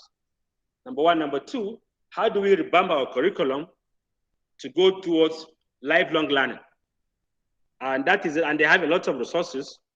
They are not giving us money to buy computers, to buy AC, to build, but they have resources that we can leverage. They have curriculum that we can map together. So we need to really look at it. I'll be happy to run a workshop on that. And I'll be happy to invite them, even if it is remotely, to work together with us and see how we can incorporate some elements of employability in our curriculum. So, and this is a proposed model for us. Base, we know what we do. Industry, we need to administer the future of work survey. I've seen many universities doing that, departments doing that. Just ask the employers, what are the skills you think you need to have from these graduates? Then we also need to think about designing our curriculum, as I've said earlier, to align it with ITU, ILO, and also the SDG mandates. There is a lot of free literature available in the SDG website. Then with the government, how do we work with the select government organization? I share stories. I collaborated with the Ministry of Education to do many events, and we were invited many times to work with them, and BES was acknowledged in the national policy of ICT in education. And I think only 2 universities were acknowledged. BES was acknowledged, and they are happy to do more with us. So we can identify within our own domain which government organization can map with our own agenda and the future government plan. This future government plan is one of the SDG agenda. The government must be ready for the future. I mentioned earlier, United Arab Emirates set up Ministry of AI to plan for the future government, and they have now set up Ministry of Possibility to see what will happen in the future. So we can target such type of intervention. And to be sincere with you, majority of the government organizations are happy to partner with you. They are happy They keep coming on their own, but it would be nice if you go through them. You could get a lot of goodies. And Generation Unlimited.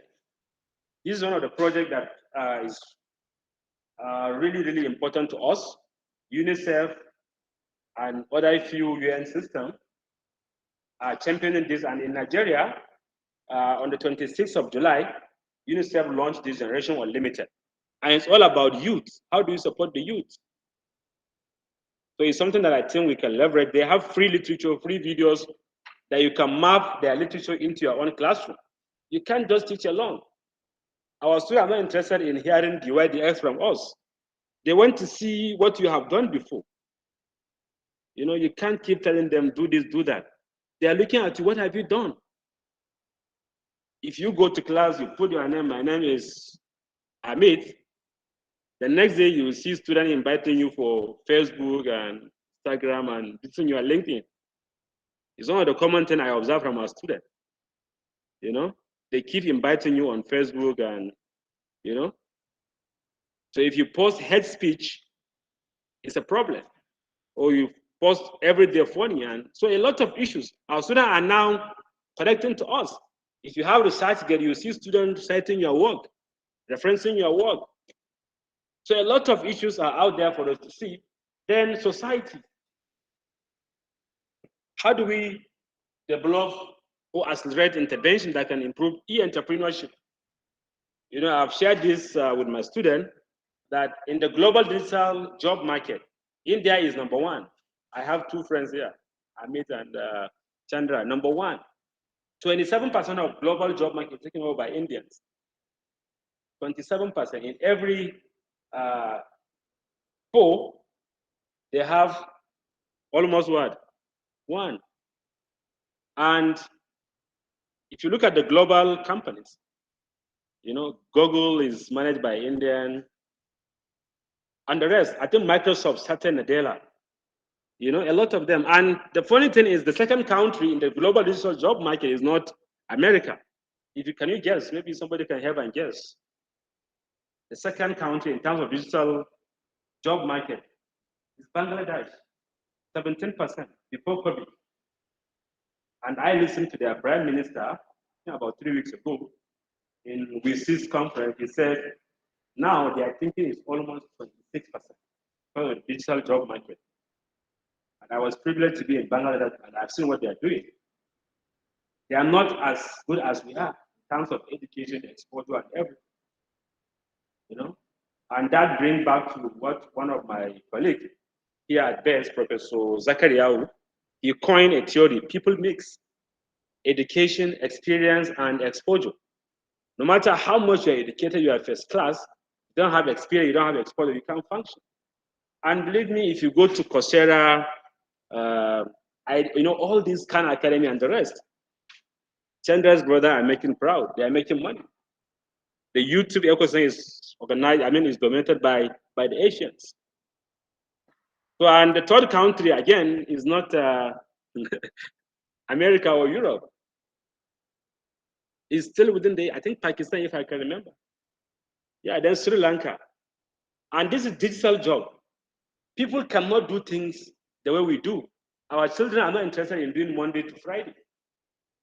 They are not interested in doing 9 to 5 because they have a lot of leisure to go through. When we grow up, we don't have television.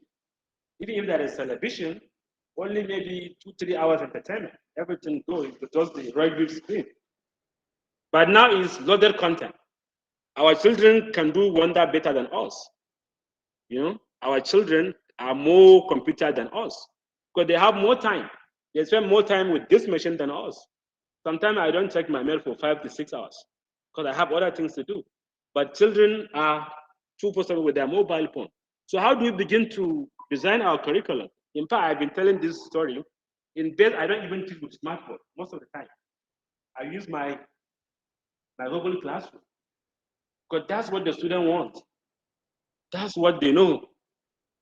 So we need to work on that. We also need to think about the global existential threats. The major one is global warming. The world is becoming hotter and hotter. The summer in Europe is not really fun. Many houses are now putting air conditioning, and a lot of issues. The sea is becoming open. And this Boko Haram, this Fulani herdsmen class, this kidnapping, is a result of what? Global warming.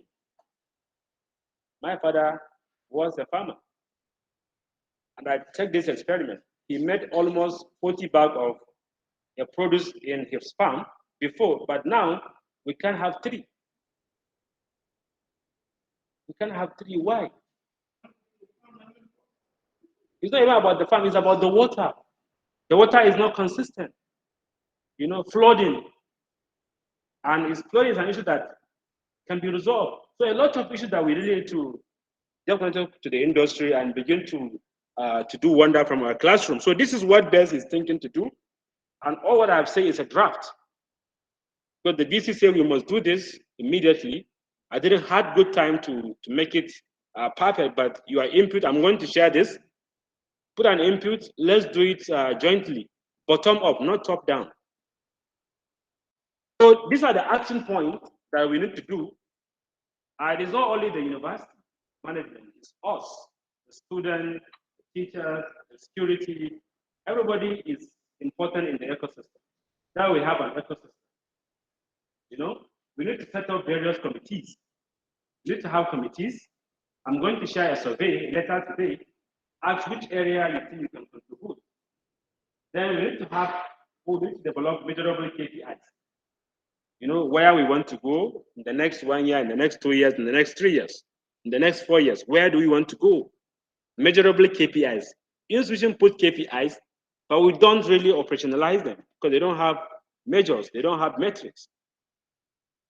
And I think this is something the university is willing to do. Maybe your department, you have to increase 10% enrollment. You have to reduce dropout by maybe 5%. I'm going to share data of all students that have withdrawn from our university with the HODs. Maybe you can call them. Then we need to deploy what? Intervention. We need to put interventions. It can't just happen like that. Biden is putting about $320 billion on R&D. This is his pledge, and he's serious about it. So we have ambitious plan. We need to put a plan on what we want. Then we need to operationalize the interventions. Professor Hammer mentioned to us in the last meeting we had that we have many tools that we bought that we don't use them. And I'll tell this story again, and I will say it again.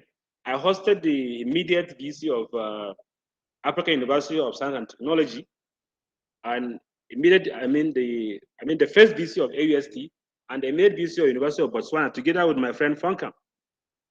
And we went to our engineering lab, and he can't believe we have such type of tools. I can mention over 100 tools that we bought for this university, but they have never been put to use. We just have them just for accreditation. And NUC is thinking to moving away from that. NUC is now putting a new curriculum, is now putting a new accreditation process. I was privileged to participate in a training they just concluded on quality assurance. They are putting quality back to us. They know this accreditation is not working. We keep accrediting ourselves 100% accredited, but we don't have what we need to have to be accredited. It's a problem. Now, I just enrolled in one of their programs. Sad, they didn't open it for all. They say only those that have participated in the first one. Certified accreditor. We'll start sometime next week, and it's run by Open University. And I think almost 500 NUC staff are part of it. And they have assembled high quality guys from South Africa, from Ghana, from UK to run the program. So we can't do them Uruuru, we can't do them Wayo. And I've mentioned to the registrar and to one of our HOD, one of the professors that came to do our accreditation in competence. She called me, she said, Rislan, look at this. In one of our programs, students score 87 by just answering in 1¼ page. She showed this to me. She said, but if we deny accreditation, it's a problem. We don't want to do that. But please, this is my input. And majority of them did the same thing to us. So we need to really think towards that direction. Then we need to evaluate interventions. Yes, we deployed it. Is it good or bad? I have talked about this extensively. So let me just go into detail. So the first thing to do is we need to deliver some key policy document. Myself and the registrar and the VC had about an hour discussion that we need to begin to put this policy. If you think there is any other policy that we need to add that is not here, let's do it. I've talked about the policy while I was going through some few slides. Strategic plan, I have shared with you the strategic plan for the university, 13 goals. So as a HOD, as a dean, you need to go back to your department and develop your own strategic plan, and you bring it up, then we consolidate as a university. But the university have a goal that you have to drive. Then research policy, you need to have this. Innovation policy. This is suggested we can marry research and innovation policy. Then we need to have intellectual property policy, where we can talk about patenting, copyright, geographic coverage, and the rest of the intellectual property elements, licensing and franchising, and so on and so on. If you invented a new way of doing things, how do you do it? What do you have from it? Then research ethics policy and procedure. We need to have this. Aisha, my staff, and we were talking about Usman's project. He said, why is your research ethics? We just collect any type of data, but without going through ethical, and this research that we are doing can fire us back because we are putting them online. So the librarian is putting a framework on that. Every research must go through research ethics committee to stamp it. Then partnership policy, we have been signing many partnerships. We need to have policy on that to guide that partnership. What if somebody uses our name and go into things that is out of our own context? The endowment policy is one of the key things university does now. In the last board meeting, the board have given us a directive that we need to begin to get endowment. University cannot run based on one man pockets. The founder have done well for us. They need to begin to think about this in kind and in any other way. Student recruitment and marketing policy, we need to have that. Myself and Manny, the registrar, and Agedo, we practically traveled to all the 36 states to sell Bells University. We took risks at night and so on and so on. There was a day myself and himself went to Bayelsa. There was no accommodation. I think we left Bayelsa around 11:30. And we touched Wari, I think then around 2:30 or 3. And we traveled far and wide in jam. So we need to do that. That have to really put back to operation. And it tells a lot. I was privileged to go to almost all the states that I've never been there before. The alumni relations, we also need to do much with our alumni. They are the selling point of universities. So we need to get this policy done. And the beauty of digital world is all these policies are out there. Almost every university is now putting their own policy. Although many universities in Nigeria are still struggling with this, many have noticed from our engagement, but I've seen quality. When I share our current progress, I think about last week, somebody shared about 10 policies with me from various universities, and they are good policy. So the committee need to sit together and make it local and use it. Then the next thing to do is we need to develop measurable KPIs, where we can start from nowhere and grow up to a shining point or a point where people can begin to come here and learn from us. There is a lot of good things we can build upon. Then deploy and operationalize interventions. We need to do a lot of capacity development. We need to do many. For interim, I have proposed about 11 different workshops that I think is good if we can start with them. We need to revamp some of our infrastructure, and we need to also acquire more. I have designed a questionnaire which I share with about 3 different HODs, and they gave their input. If you have a lab, you need to book us with the media team to come and take a video of your lab, your tools. Put them online. What can they do? Can people come and hire them and use them?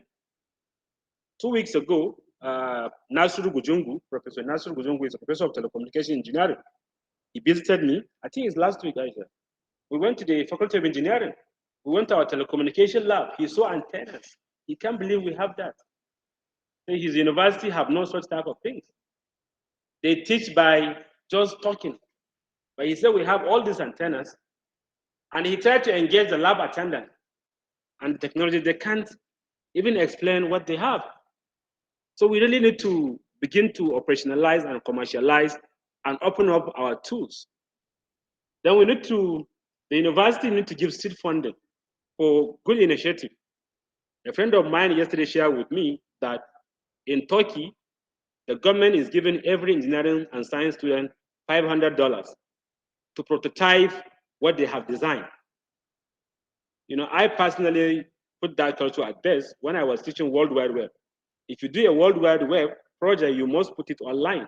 I still have about 260 projects that my students did.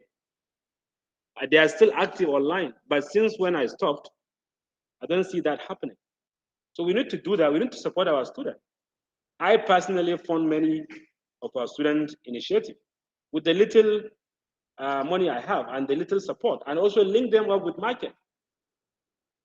And there is a lot of hunger out there that we can really kill. Linkages, we need to do linkages. To remember in the analysis I shared, I show a lot of things about our collaboration, about our engagement with the outside world. Then we need to begin to sign intellectual property contract. We need to manage projects. Staff need to know how to develop their idea into reality. You know, in the startup ecosystem, there is a stage: pre-ideation, ideation, incubation, acceleration, then the valley of death. If you cross the valley of death, then you have what? SME. So we need to begin to do that. Students have an idea, we need to help them to even ideate. If they have no idea, you have to help them to ideate. If they have an idea, you need to help them to incubate the idea. If they have the idea, you need to help them to what? To incubate the idea. When they incubate, you have to go to market. And that go to market is innovation. When they go to market, they have seed funding. What is next? They need to scale up. If they scale up, okay. If they didn't, they fall into the valley of death, then they can start afresh. So it's something that I think we need to do that. We need to organize workshop on IP management. I've talked to somebody in WIPO, World Intellectual Property Office, is in the UN building. The head is a colleague, and my staff have started engaging with the content.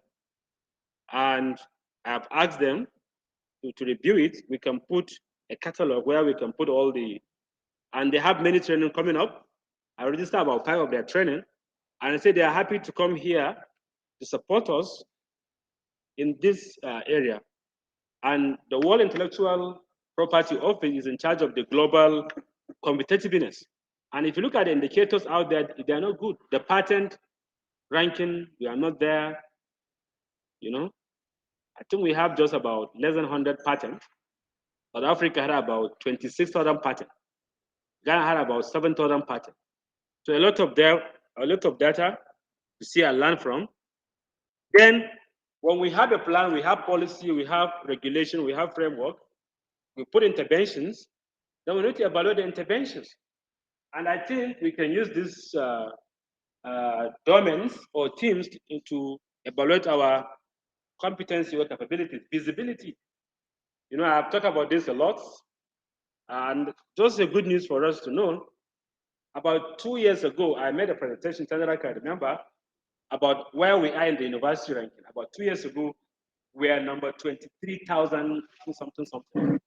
But within the last 2 years, with the effort of putting your work online, putting yourself in the ResearchGate Academy and the Scholar, we are now about 7,000. So we moved almost, I think about 15,000 forward. But we can do more. We can be among the top 1,000, if we begin to put our intellectual property out there, we begin to get engaged with the outside world and the society. So this visibility is important. And Facebook, Twitter, universities all over the world are pushing colleagues to join social media. Because that's the easiest way you can get visibility. This is highly needed. If somebody wants to invest in your business, he can go to your journal. He can easily find you in LinkedIn, in ResearchGate, in academia, and the rest. Or Nature. There are so many platforms that you can have an account there and you can get to. Then metrics. Yes, I have visibility, but what happened? How many people have cited your work? How many people view your profile? In Base University, we have a system where we upload all our journals. If you go to the staff publication, you could see which staff have the highest views or highest download. I've seen many colleagues trying to cheat. Yeah, they try to visit on their own, not knowing that the IP address is captured. So maybe we can begin to do, yeah, so you don't need to increase your own visibility. Let people, because the IP address is counted. If you keep visiting from base, in fact, we are even trying to remove IP addresses from base as something that doesn't count. We want other people's IP. I've seen many colleagues doing that. And even the student thesis, we have about 110 student theses. That among them, I think one of the theses had about 250 views. And when I look at the view, we visualize the views from other countries. And from our website, we have a lot of analytics. And it's something that we can arrange a day to show this, or we can do a bulletin to begin to show us where we are. Then rankings, we have to improve our rankings. As it is now, only 6 universities are in Times Higher Education ranking in Nigeria. And other rankings were not even there. There is a Chinese ranking done recently, and it's one of the most promising and most highly respected ranking. No Nigerian university is listed there. Even the UNESCO ranking, we are not there. And we can only get there if we begin to make impact. And I've been telling colleagues, I've done a lot of work in this area of visibility and ranking. It just happened naturally. Nobody can put you there. If people begin to visit your website, people begin to download your work, people begin to reference you, people begin to see you in social media, then it just push up, then the algorithm can learn about you, then you can be rated high. I can share with Marlon, when we did our website, his worry is, if people search Base University, it doesn't appear in the first Google search. I say it takes time. Now we are there, and even 2 days ago, we hosted somebody from Wikipedia. He visited us. We didn't invite him. He just came to us and he said he wants to help us. His company are interested in getting to know why Base. And when I engaged with him for an hour, he said they notice whenever we post things in Wikipedia, people remove. There is almost 260 edits in our Wikipedia page. And that's what sparked their interest, and they came into us. And he said they are also happy to work with us to see how we can reduce the might behind Wikipedia. Majority of us dislike Wikipedia. If somebody cited his work or your work, or he cited Wikipedia in his assignment, we get upset about it. He said they want to reduce that. In fact, he sent me 2 emails this morning, which I haven't responded. The impact, this can mean a lot to us. Is it employability? Is it our alumni coming back to donate? Or our alumni doing something around public service delivery or industry, or setting up SMEs? And I shared this story with Malam.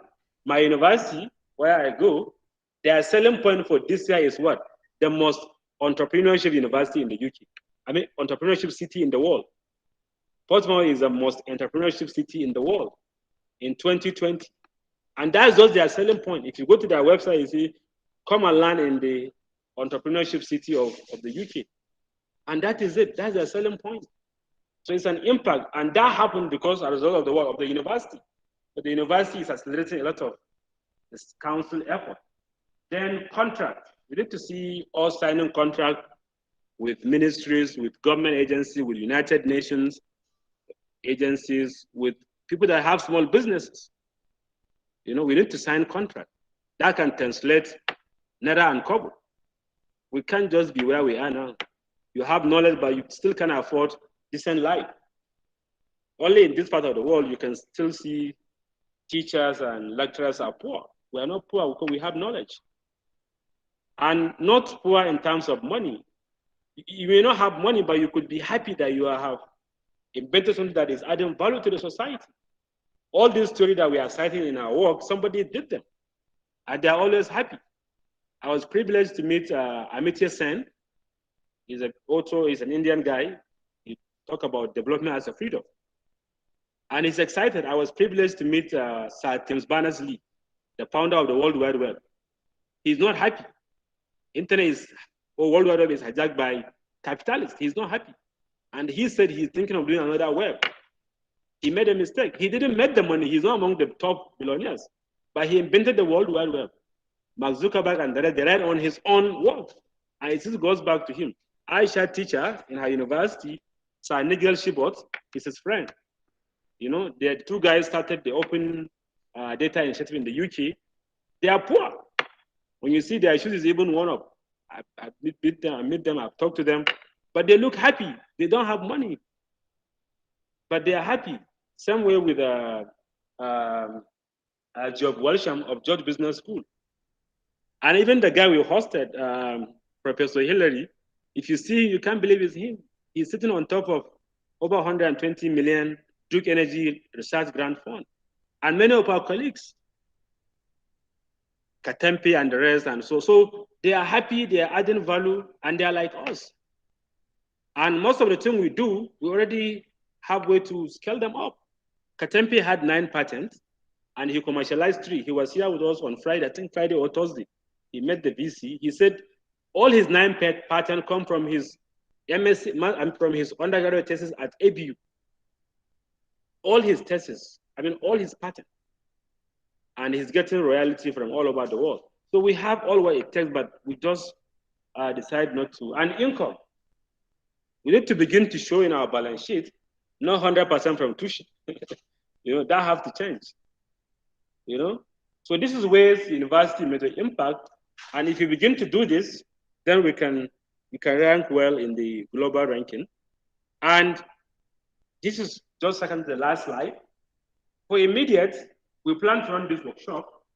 About 5 guys we identified. And these guys, they are our friends. We have worked with them in various projects at the national level and global level. And I've talked to all of them, and they say they are happy to come and support, remotely or in person. So, and we think Katempe, some guy I talked, is happy to do role of research and innovation in nation building, developing innovative R&D culture in TIE's academic, and proposal planning and development based on logic model and understanding of PI, principal investigators role and other obligation. We had it in the news that universities, academic in Nigeria are collecting money to buy cars. And in fact, the guy that came to my office from Ilorin, he said his mentor was given, I think, about 45 million, and he just took away about 25 out of the 45 ended up given to him, and the issue is in court. And so we need to have obligation. So he will be happy to do that with us. Then James Ogule, many of us know him. Since when I know him, for the last 7 years, he do come to Nigeria every year, not under anybody's money. He used his own research money. I hosted him for the last 7 years. And he has talked to many of our colleagues here, and he participated in some of our events, and he's happy to do these 3 research focus workshop for us, writing with clarity, paradigm shift for the 21st century, talking about the triple, quadruple, and quintuple helix. Professor Olufemi Bamiro, just one of the guys I respect so much. He was a DC of the University of Ibadan. He didn't get a second tenure because he was a data-driven university administrator. He didn't get a second tenure. And I've known him. He's happy to come and do workshop on creating sustainable and performing research management and administration enterprise. He has done a lot. In fact, if you listen to him, you don't get tired talking. I was privileged to stay with him in the same hotel, one of the events elsewhere, and sometimes we talk up to 3 o'clock. And he had many experience with something simple. he has done a lot, something that is very, very simple, that we see is even not serious. And he was able to scale up a lot of student project and agenda and idea. Then Professor Saidu, he is the Director of Research, University of University of Ibadan. Ife. He has done a lot on grantmanship. Just 2 days ago, 3 of us submitted an expression of interest to the Association of Commonwealth University. And if you are lucky, we can scale through. It requires a process. It's a craft. You are like a salesman. And the way we write for publication is not the same way we write for grants. So you have to tell the best about you. What have you done before? How you plan to do it? How you plan to scale up? If you participated in a few fellowship, you can understand what I'm saying. So he's happy to also, I say he don't mind coming to Abuja just for 1 day to talk to us. Then Alazi is also one of our friends. He is having huge money under, I think almost $250 million under him. We do used to invite him to come and support Nigeria. He don't even take money from us. We say, oh, this is your own Egunji or palliatives or honorarium. We say, no, I can't take this. My university funded me to come here. I don't mind. A majority of us cannot do that. We like to take all the 2 ways. So he said he's also happy. He's an inventor. He's working around desalination. He's a chemist. He has done a lot of work together with MIT.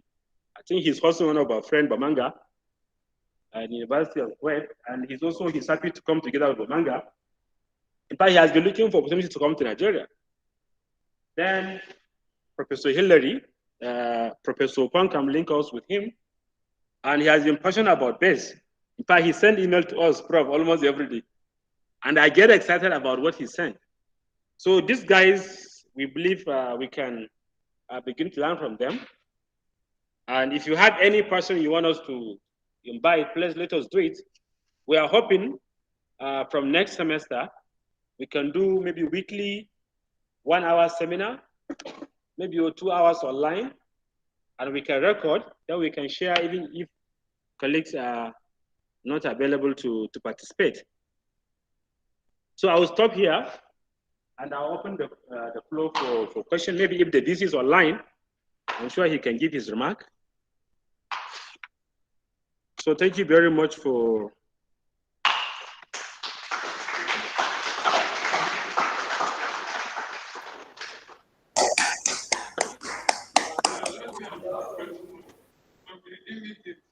yes.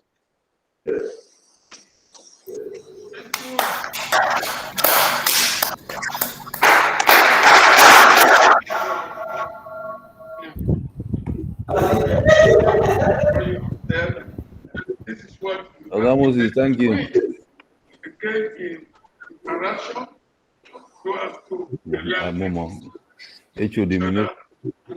of our capacity to fill every available lacuna in our academic history.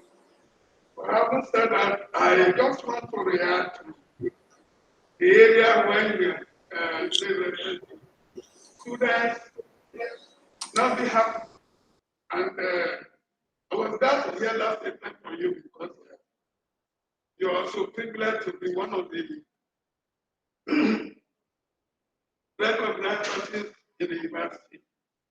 And with the immediate, I want to say that not every student is actually happy, especially with the exam, the mode and manner of conduct, the frequency of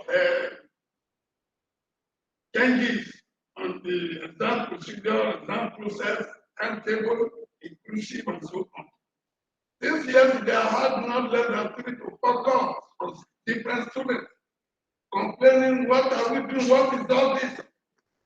Some of us came to the university believing that the university is a good man and it's the university that plans, it's the university that has capacity to do things like that, maintain standard and principle. But they are not really too happy to see that at the quarter to exam that we are not sure which procedure exactly we are adopting in conducting our exam. And one of them even went as far to ask me, they want me to employ somebody to write exam for me. I am not too good in typing. And supposing now you say, oh, now how do I type my work? Prof, I think this issue you can take it with the registrar. Let's talk about our major point of agenda. I'm going to react to several Yeah. issues because I come from academic background, research in particular, and what you are saying interests me a lot. Yeah, but I think it's important because few hours from now we're talking about exam. We need to settle this matter very squarely, not to create unnecessary hassle for both students and lecturers. The issue, Prof, we have to go. Yeah. If you can just go ahead now, and hit your answer. I have many issues to say. May not be question, may be yeah. And some of us have been doing our own private contribution without making noise. Mr. Agade, for example, is aware that I come to him not less than twice, carrying over 100 brochures to advertise the university admission issue and so on. And people gone beyond that because I have doctors who play with the internet as well, computer, and I designed a kind of advertisement and put it on WhatsApp, sent to a lot of people. Each time I go out to institution and distribute those my own be including the university project. No, this is some way we are doing it. Apart from that, we also engage in spiritual work, praying for special come. So we are not we may not be making us about it. Yeah. And recently I had a contact with somebody who's willing to bring in students, but they asked if we can give the level, maybe if they are coming involved, and we plan the school fees for them and say, okay, let's see your proposal first, so that I can have something to present to the school and so on and so forth. Yeah, that. And then, research in Nigeria in particular, it can be very frustrating. Because I'm talking in relation to when you are talking about government, what can we do to help government, and so on. Yeah, some of us are very interested in it. We are interested in doing work that can be useful. I come from a research institute where we do a lot of policy research. These are the academic. And one of the things I have observed over the years is that you can do very wonderful research. Even the government can sponsor your research, but at the end of the day, they don't use your product, your art. They use throw it in the waste basket, or sometimes in the shed. Because some of this is a lot of politics are involved. So sometimes it's not really that these research are not going on, but the unwillingness on the part of the government to utilize research. And I want to publicly declare here that the military are better than the civilians in terms of using research material, in terms of depending on researchers, and so on and so forth. Because under the military, we have more patronage, we have more fund, better fund than the civilians. They move international organizations, foreign donors, most of the research issues in Nigeria will have been completed there. So these are the issues. But the other way we also do as researchers, we encourage ourselves by collaborating, do a kind of proposals, writing proposals for grant here and there. And that's how we keep it. And some of the department where I came from, we will continue to exist through this process on what we have. We are still willing to do that, this kind of thing, since the university is telling us that they can do all of this. All you also need to do is to encourage the academics. Now you are making us aware, then let there be action. Action in terms of asking for proposals from researchers, lecturers, and they are sure if the old ones are not interested, the young ones will be interested. And so that would be a very good beginning to start. So I'll start with that. I do pray to visit. I will connect to visit you. Now I know the enormity of what we are trying to do about creating the university. And I'm interested in what I can, not what I come to take. This is what I come to take. I can depend on my attention and this or that in this country.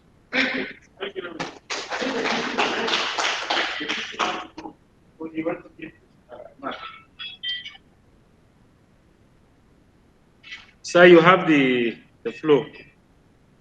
This is sir. Oh, okay. Good afternoon, everybody.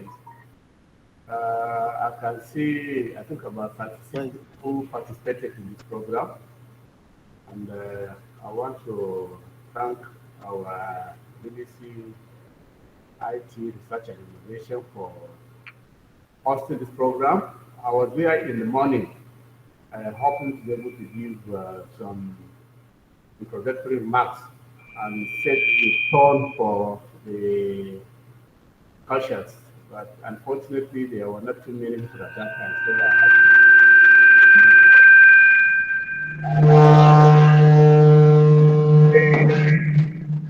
we've had the details of why, for the first time, we decided to host this program. And probably, I'll just give you 3 reasons. One, this university celebrated its 10th year now, this year. And we know the milestones we were able to achieve within the past decade of the university. Now, the university is turning the page for its second decade. And towards that, we've been able to develop a strategic plan that will guide the development and progress of the university in the next decade. And the BOT approved the appointment of the BBC IT Research and Innovation, and it is deliberate. It's all these things, these 3 developments have one thread running through them, which is to place this university in the next decade on the pedestal of universities that are known for their contribution to knowledge in the world.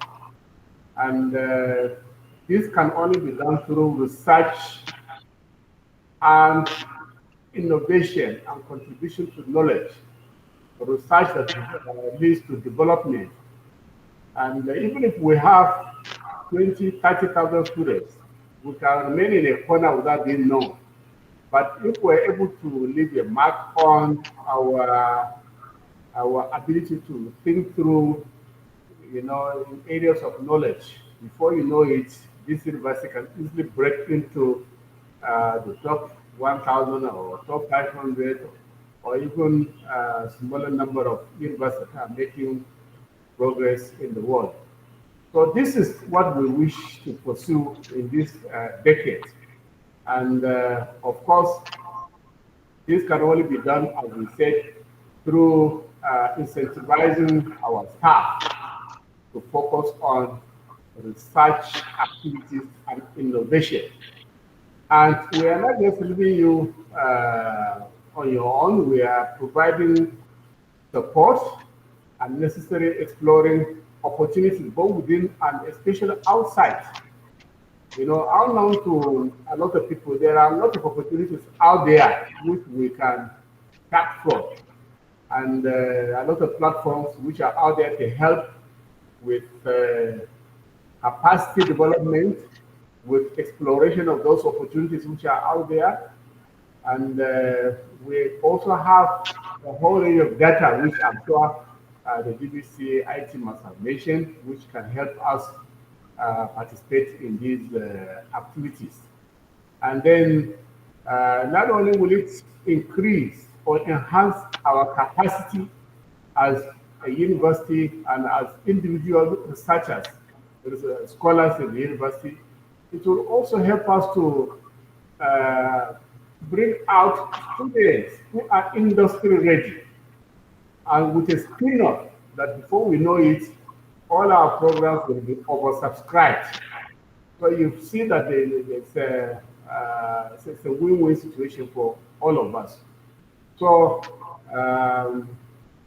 the BBC IT and research is there. He's somebody who is sitting on a lot of data and some of these ideas out there. And then some of these opportunities.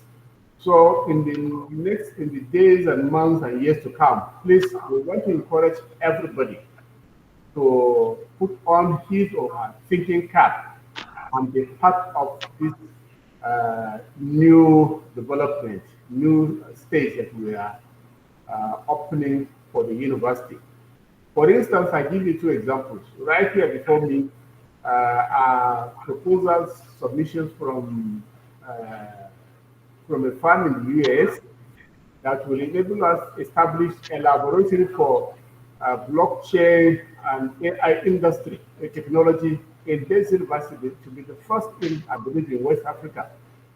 That will give opportunity for all of us to, know how current and useful this technology is now. We also have, and draft MOU for us to have a partnership with a firm that will help with capacity development and capacity building of our staff in these areas of research that leads to development, not just research for the sake of it, but research that leads to development and growth. So in the final analysis, I really want to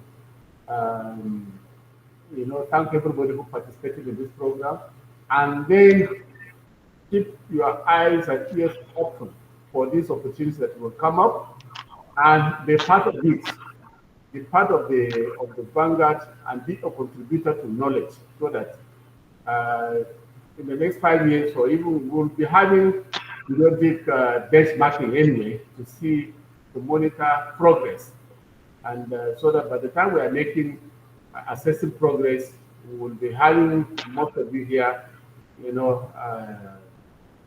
showing great strides, showing great efforts in the ability and the plan of the university to be on the world map in the area of research, innovation, and contribution to knowledge. So once more, thank you. And Rislan, we thank you really highly for putting up this. It will be a very busy week for all of you, ensuring that all these programs are rolled out, and I believe it will be a very good outing. And so it is now left for the deans. We will also pass to the deans the strategic plan which the university approved, so that you can now, the departments and faculties can now keep into it and find a way that you can develop a way of making it a reality, because you are the drivers, you are the ones who are going to implement this thing. So we like having bottom up development and in basic university. So we look forward to your contributions as we continue with this milestone. So Rislan, once more, thank you, and God bless everybody. Yeah. Thank you very much, sir. Very much. So do we take more questions? Then the registrar will close the. Yeah. Do we take more questions? Then some have to go to prayer. Yeah. Just short remarks. Even in that, what of those come out? That's a short remark. Well done. Well done presentation. My concern is in the area of entrepreneurship. We need to emphasize educational entrepreneurship for our young ones. For the future, we are talking about employment. Because the government doesn't provide employment. We expect the students, when they finish here, apart from what they have in class, we should also develop some skills for them. Do this our own, objectives to make sure that our students will be self-sustaining after graduating. There are several government providing a lot of assets, especially the small scale industry. There are several ones. There are several facilities available out there. This is where you go, is always advertising. But you see, the money goes to the wrong hands. We want a situation whereby, apart from getting what they have. They are also professionally equipped in subtracting school field areas such as even repairing of computer or handsets or making stuff. They can have access to all these areas, but they need to have some skills in that area. I think we should include that in our own curriculum somehow. I think leadership that can help all of us. It doesn't necessarily, like myself, I do fishing. I have a small fish farm.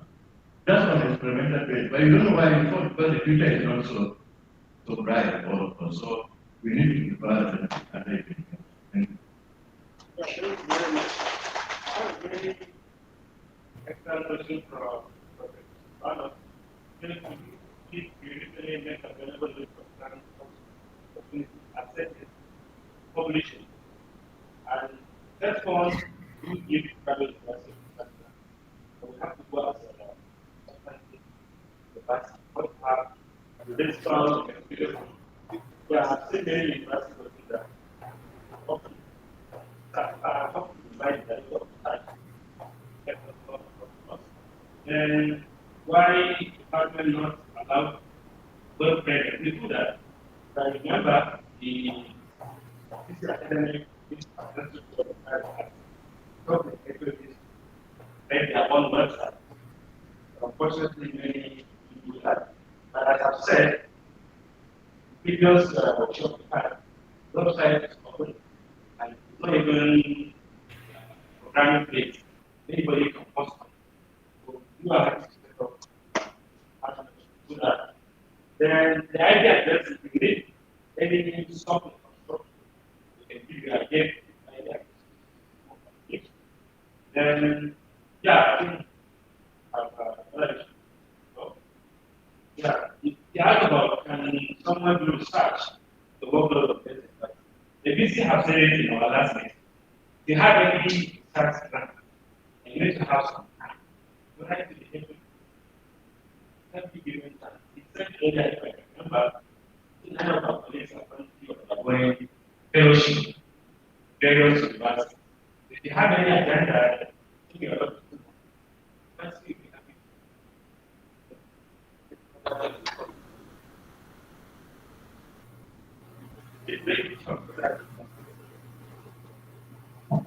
So my name is Dario. I'm just wondering that most of this, there's some sort of bias to sciences. I feel the law faculty is left on their own to go and look for the grant. While the other aspect have the opportunity of people like Dr. Rislan and others looking for those sources for them. I'm just suggesting in the future, if you can also look forward to what law faculty can also do to contribute when you come across all this, even while we try to do for our own. Because most of the things we'll be talking about is technology. But technology cannot actually work without policy, especially the issue of IP and contract management. This is where law faculty can come in and know how innovations can belong to the university, how we can protect our innovations and make more money from it. So the money can now spread to law faculty. Thank you. I mean, myself, I have talked about this a lot. It's something that we have to think of. My name is Christiana from Masquerade. I want to speak generally over this man called Dr. Rislan. And I want to appreciate you because I know that it was your ingenuity, your skill in this area of life that made this university, or rather stabilize this university during the war, and then made us to stay afloat and lifted us even before the general public and increased or improved the base standard. Because I think it's a good avenue to say this. I also appreciate the school management that recognizes and the BBC in IT. Thank you.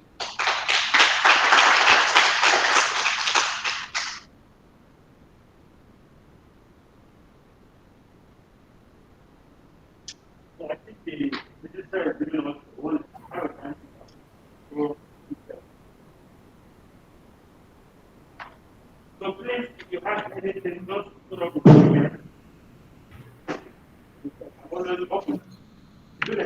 let's do 1 hour, 2 hours, and let's explore the possibility.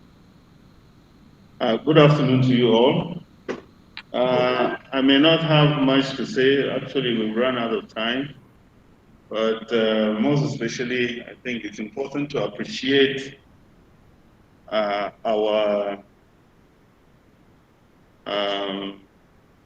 resource person, the Deputy Vice Chancellor in charge of research, innovation, as well as IT.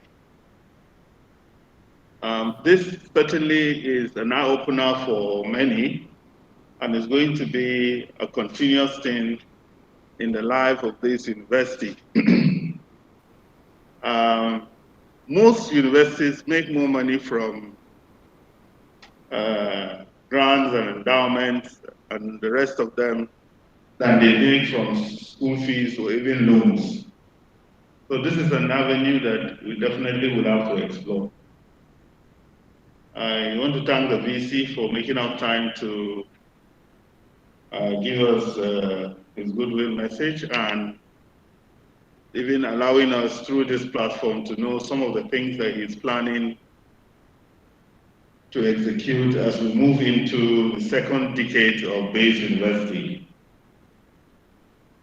For you that have taken out time this very, very challenging period, the eve of the exams to be here, I appreciate your presence and thank you very much. And those who are also online with us. This online thing has come to stay.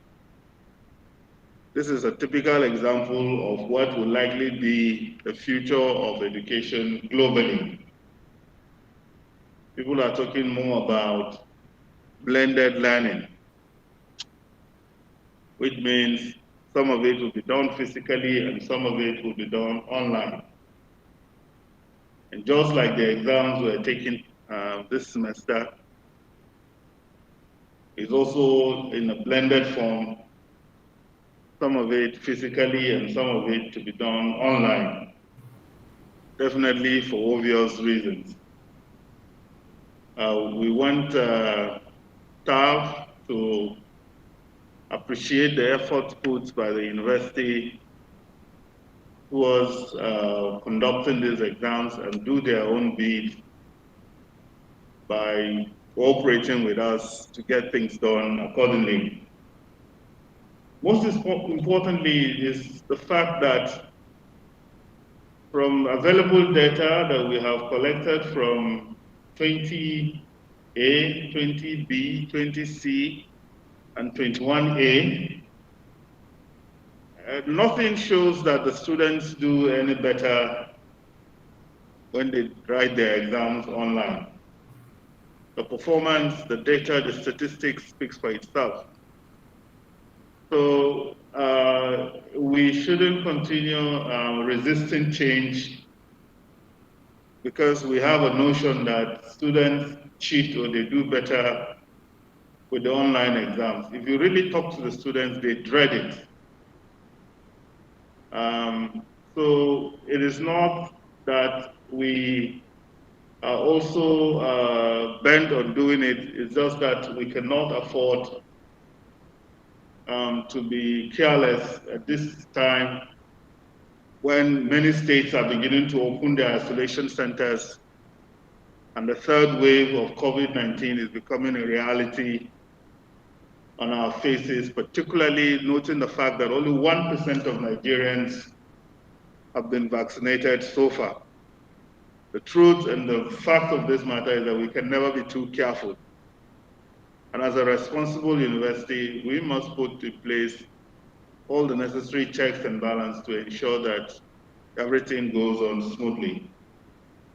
Once more, I thank you all for making out time to participate in this.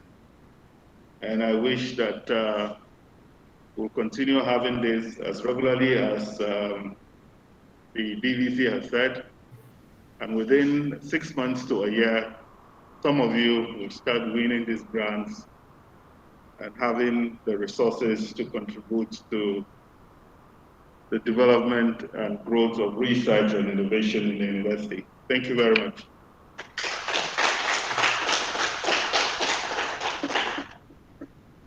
Did you start with prayer? No. It's academic gathering. So I think, thank you very much for coming. I will share the recordings.